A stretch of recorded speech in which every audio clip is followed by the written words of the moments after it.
What's up, everybody, and welcome to Read the Bible with me. I'm Stan, and today we're looking at chapter 18 of the book of John. Let's read together. It says, When Jesus had spoken these words, he went out with his disciples across the brook Kidron, where there was a garden, which he and his disciples entered.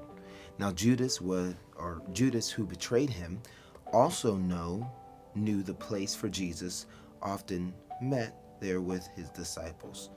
So Judas, having procured a band of soldiers and some officers from the chief priests and the Pharisees, went there with lanterns and torches and weapons. Then Jesus, knowing all that would happen to him, came forward and said to them, Whom do you seek? They answered him, Jesus of Nazareth. Jesus said to them, I am he. Judas, who betrayed him, was standing with him.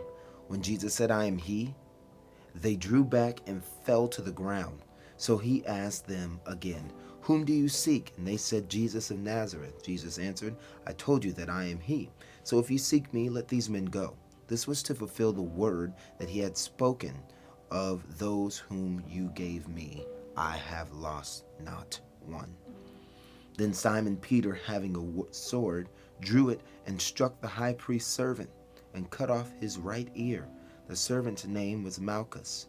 So Jesus said to Peter, Put your sword into its sheath. Shall I not drink the cup that the Father has given me?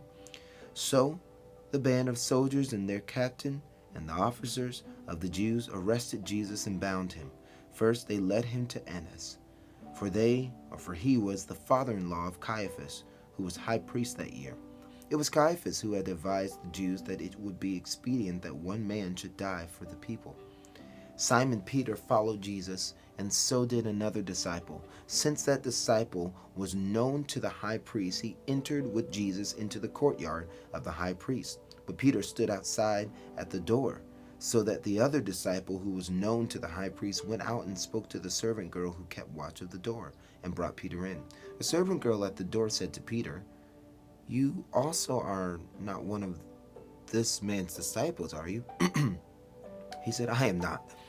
Now the servants of the officer had made a charcoal fire, because it was cold, and they were standing and warming themselves. Peter also was with them, standing and warming himself. Verse 19. The high priest then questions Jesus about his disciples and his teaching. Jesus answered him, I have spoken openly to the world. I have always taught in synagogues and in the temple, where all Jews come together. I have said nothing in secret. Why do you ask me? Ask those who have heard me what I said to them. They know what I said. When he had said these things, one of the officers standing by struck Jesus with his hand, saying, Is that how you answer the high priest? Jesus answered him, If what I said is wrong, bear witness about the wrong. But if what I said is right, why do you strike me? Annas then sent him bound to Caiaphas the high priest. Now Simon Peter was standing and warming himself, so they said to him,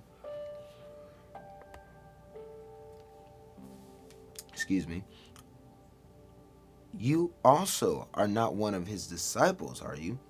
He denied it and said, I am not. One of the servants of the high priest, a relative of the man whose ear Peter had cut off, asked, Did I not see you in the garden with me?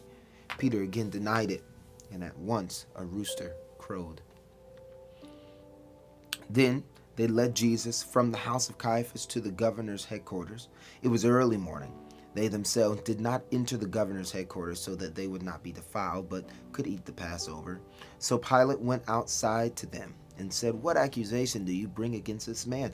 They answered him, If this man were not doing evil, we would not have delivered him over to you. Pilate said to them, Take him yourselves and judge him by your own law. The Jews said to him, It is not lawful for us to put anyone to death. This was to fulfill the word that Jesus had spoken, to show by what kind of death he was going to die. So Pilate entered his headquarters again and called Jesus and said to him, Are you the king of the Jews? Jesus answered, Do you say this of your own accord, or did others say it to you about me? Pilate answered, I am a Jew. Am I a Jew? Your own nation and the chief priests have delivered you over to me. What have you done?" Jesus answered, "My kingdom is not of this world. If my kingdom were of this world, my servants would be fighting, that I might not be delivered over to the Jews. But my kingdom is not from this world." And Pilate said to him, "So you are a king?" Jesus answered, "You say that I am a king. For this purpose I was born, and for this purpose I have come into the world, to bear witness to the truth. Everyone who is of the truth listens to my voice." Pilate said to him, "What is truth?" A very, very heavy question. And it doesn't show us that Jesus responds, but it does show us after Pilate asks this question, it's a central question of life. What is truth? The next sentence says, after he had said this, he went back outside to the Jews and told them, "I find no guilt in him." I could imagine, it is not written what Jesus said, but he could have had a moment with Pilate then. "But you have accustomed that I should release one man for you at the Passover. So do you want me to release to you the King of the Jews?" They cried out again, "Not this man, but Barabbas." Now Barabbas was a robber. And Jesus there again saves us from ourselves. We are Barabbas. We are the sinner. We're the robber. And Jesus says, "No, it was me. I did it," in order to take the blame. And thank God he did. We don't deserve Jesus, but we can be grateful for him. That was chapter 18 of the book of John. I'll see you tomorrow. Peace.